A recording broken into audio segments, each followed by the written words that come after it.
Sampurasun. Kita ketemu lagi hari ini gitu ya. Hari ini kita tidak akan membahas tentang Wangsit Cilwangi gitu ya. Hari ini kita akan membahas tentang Gunung Wayang ya, biar tidak bosan gitu kan ya. Nah, ini Gunung Wayang yang berada di Kabupaten Bandung gitu ya. Ini sudah terkenal sejak lama gitu ya.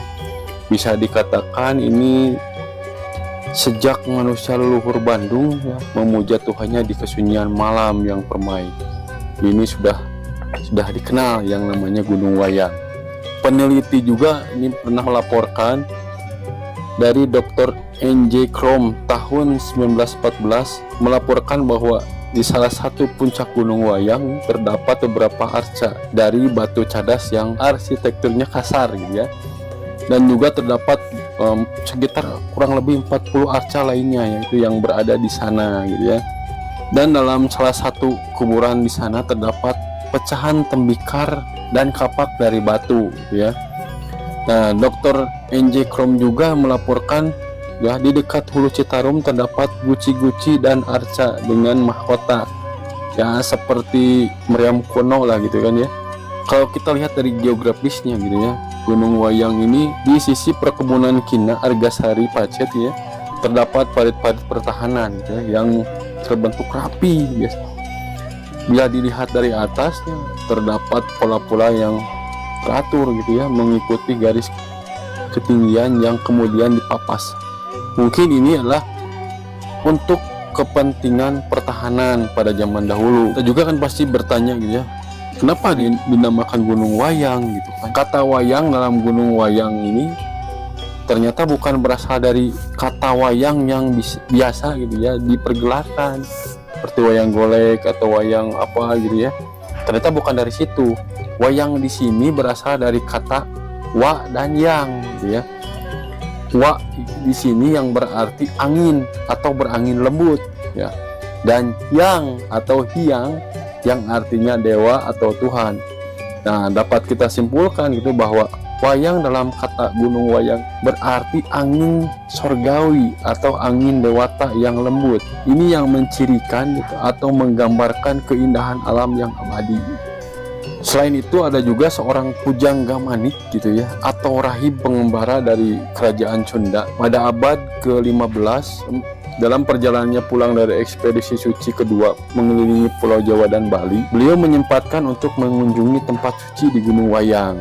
Ini adalah dalam naskah Siksa Kandang Karesian. Bunyinya seperti ini: Sacunduk ka Gunung Sembung, eta huluna Citarum, dinya aing ditapa, sambian ngeureunnan palai, tehering puja nyang hara, puja nyapa pugu-pugu, tehering nanyerikeun lingga, sadari aing dinya, lempang aing didulungetan, mentasing di Cimarinjung, mentasing di Cicarengcang, mentas aing di Cisanti, sananjak ka Gunung Wayang. Ini menunjukkan Gunung Wayang dan sekitarnya sudah terkenal sejak lama gitu. Dan ada catatan pula gitu ya, pada tahun 1930 Pangalengan sudah menjadi objek wisata yang terkenal gitu karena pemandangan alam yang ramai.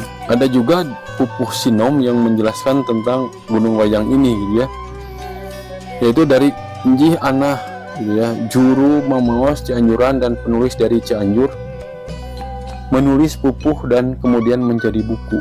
Dalam Pupuh Sinom Njih Anah ini menulis, tanah makmur Pangalengan, jika kita mengelilingi atau sekedar melihat, sebelah timur mendinding, batasnya Gunung Bedil, Gunung Wayang, Gunung Windu, berurutan sejajar seperti beriring-iringan. Kata kita mau berangkat kemana? Nah, saat ini gitu ya, Gunung Wayang dan Gunung Windu sudah dimanfaatkan energi panas buminya sehingga bisa menambah pasokan energi untuk Jawa dan Bali ya. Nah, selain dijadikan tempat wisata, energi panas buminya pun dimanfaatkan ya untuk sumber energi. Nah, dari gunung inilah ya awal mula Citarum berasal, bersih, suci, seperti nama mata airnya, Cisanti, air suci dan menyucikan.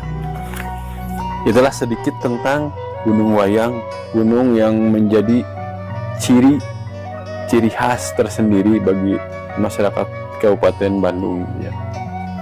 Gitu ya. Sampurasun.